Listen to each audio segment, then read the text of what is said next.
I will resign. Yeah, that's what they want. But kung gagawin nyo? How many times do I have to say that? Why do I have to keep explaining that I did not want impeachment? That you're open to reconciling with the Dutertes. And after you said that, certain conditions were floated. For example, Bongo said, No. That's not how reconciliation. Minda Secretary Tereso, yung about po sa 300 million from the ADP, 400 million, sorry. Sir, gaano kalaking bagay po ito sa development po ng Mindanao? Oh, malaki. Malaki. At ang ADB, this was part of the BIMP-YAGA discussion.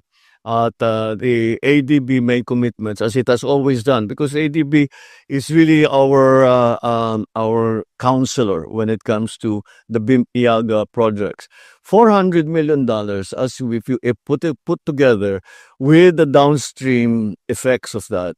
And the reason that the ADB, because we can see that there will be very advantageous downstream effects to that, is a big deal.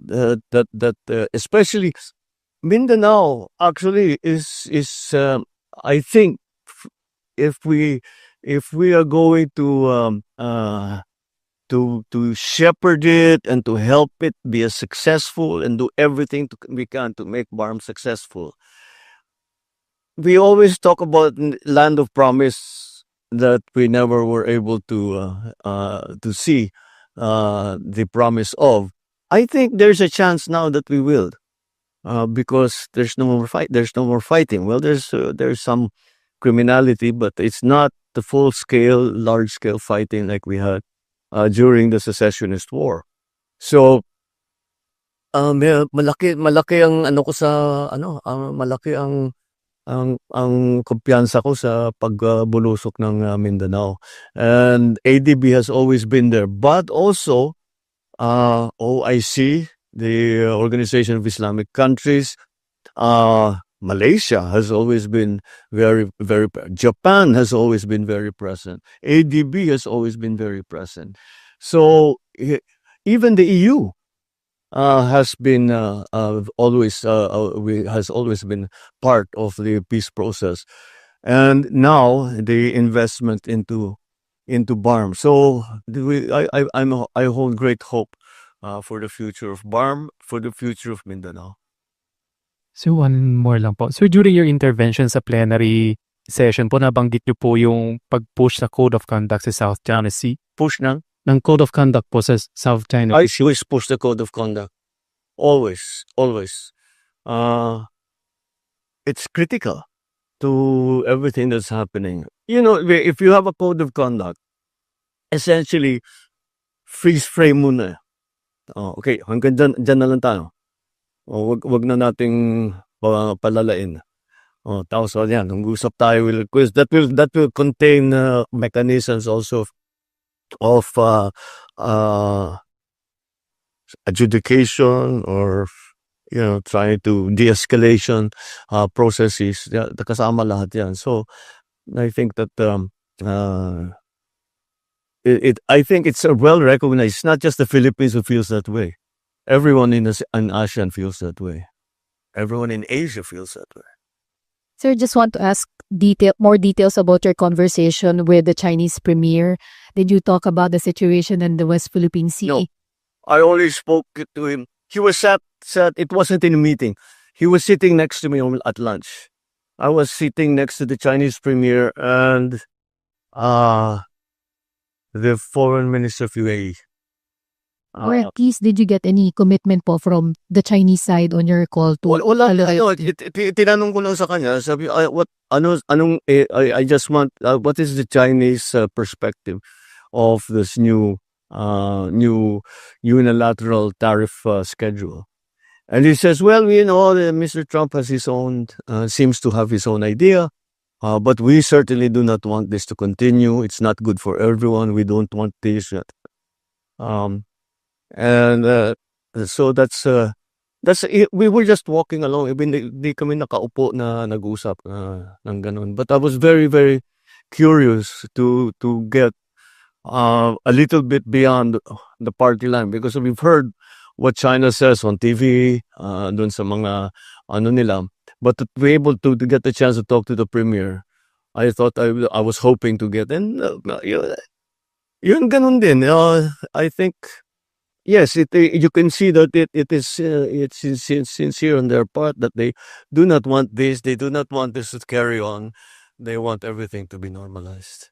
DILG Secretary John B. Cremulya yesterday said that nakapili na kayo ng bagong chief PNP. Is it true? Kung totoo, Mr. President, sino po siya? Actually, it's oh God, it's the answer is more complicated than that, as ever. I would rather not use this forum to announce that. I think I should talk to them first, because the official decision has not been made. They should hear whoever it is should hear about it first from me, not through the news. But yes, we're very clear on what we're going to do next. Clarify ko lang po, Mr. President. May napili na po kayo? May napili na po kayo? Mm. Meron na po. Talking about peace and order, security, Mr. President, ano po yung magiging marching orders niyo doon sa bagong chief PNP? Especially na gusto niyo i-intensify yung police visibility sa mga kalye. Well, what will I tell the new chief PNP? The new chief PNP is a very senior officer in the PNP. He knows the situation, and I will actually tell them, carry on what you are doing, because we have very good statistics concerning crime. And for example, there's a report here: Metro Manila crime rate is down by 23% in 6 months. If we are going to look here at the crime result at the national level, where are the index crimes? Eto. From the period of last year, same period last year, ito na lang, focus ka kasi ayokong basahin lahat. So 15,156 last year in the period of January 1 to May 16. And the period from January 1 to May 16 of 2025, it went down from 15,156 to 11,493. That minus lahat, when you make that comparison of January 1st to May 16 of last year to this year, everything, murder, homicide, physical injury, robbery, theft, rape, carnapping, all went down. So they must be doing something right. Now, what we have been talking about is making policemen more visible. This is to make people feel safer. I perfectly understand that. That basta, kahit papano, may pulis dyan, may umiikot dito na pulis, konting sigaw lang, tatakbo na yan. That's important. It's important to people. So, despite the fact that maraming maganda na mga result na statistic, na maganda naman ang nagiging trabaho ng kapulisan natin in terms of law enforcement, kailangan din, hindi sapat na marami tayong nababawasan natin yung krimen. Kailangan nakikita yung pulis para feeling safe naman yung mga tao. That's why this new program of cops on the beat has been initiated. Mr. President, one last thing na lang on my part. Doon sa podcast ninyo, narinig ko doon sa pagkakasabi nyo, yung 5-minute immediate police response. Will you please expound on that, Mr. President? Well, first of all, we've been working since last year on this. It's not so easy, but it's good to centralize the emergency calling. And right now, actually, the response time, meron ba tayong response time dito? Yung response time natin bumaba na rin, especially in the urban areas. Siguro, of course, the Wala. There's no, but there are no statistics here. No. Uh, so we're trying to centralize the whatever the emergency calls. So pagtatawag ka ng emergency, whatever, tapos isa lang yung number kasi bawat bayan halos bawat probinsya may sarili. So we'll centralize it para maging mas mabilis at diretso kaagad makadispatch siya ng pulis pagka may problema, kapag may gulo. So we're hoping that at least in the urban areas that we're hoping 5 minutes. That's the aspiration once again. I hope I think naman if we have the cops on the beat and they're in good direct communication with their dispatchador, then that will be the system that will be a good quick response. Pero kailangan mabuong system. One of the problems with the emergency call system is the statistic that about 70% are prank calls. So that's why we have to see how we can minimize that. Good evening, sir. Ay, Last Friday, Executive Secretary Bersamin announced that he did not accept his resignation and that the economic managers were retained, and there were other movements that were announced. The Executive Secretary also said that there would be new announcements on movements by tomorrow. Would you like to share with us? Not yet. Not yet. I'll share with you one thing.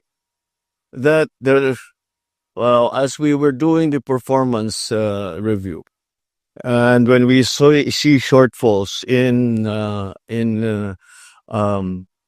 performance, I don't leave it at that. I look and ask, why is that the case? And that is why we asked all the heads of agencies to also submit their courtesy resignations, because we have to look at deeper, not just look at the secretary. The secretaries, I think, all of them. Some have to be moved around. Some have chosen to leave or no longer think they can contribute. But in any case, we are looking at the problem deeply. Siguro by now, I don't do things pang optics. If there is a problem, I like to fix it.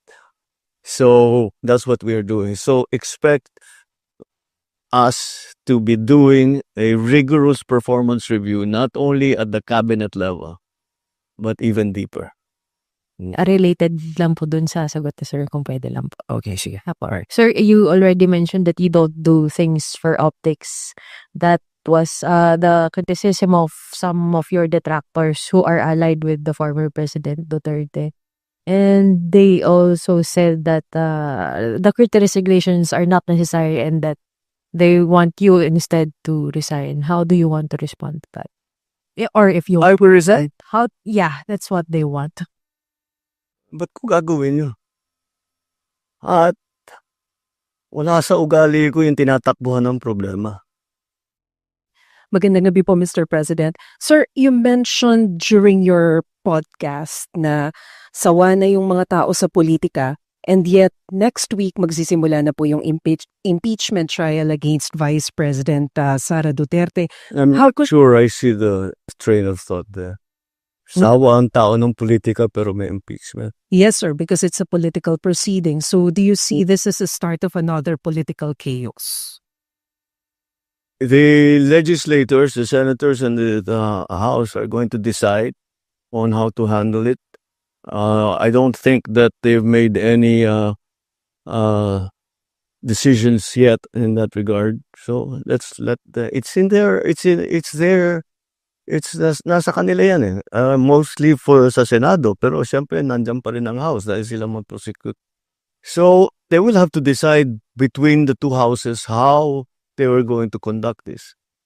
You remind, I was part of the Corona impeachment. We were making rules as we went along, and I think that's what will happen here too. So we'll see what happens. Sir, I understand malinaw naman po yung pahayag nyo that you have nothing to do with the impeachment trial. But do you wish na sana hindi na lang ito mangyari so as hindi na lang How magulo many yung- times we have to say that? I didn't want impeachment. Lahat ng kakampi ko sa Kongreso hindi nag-file ng impeachment complaint. Yung mga nag-file ng impeachment complaint, hindi mo masasabing kaya kong utusan o pagsabihan na ito yung gagawin mo.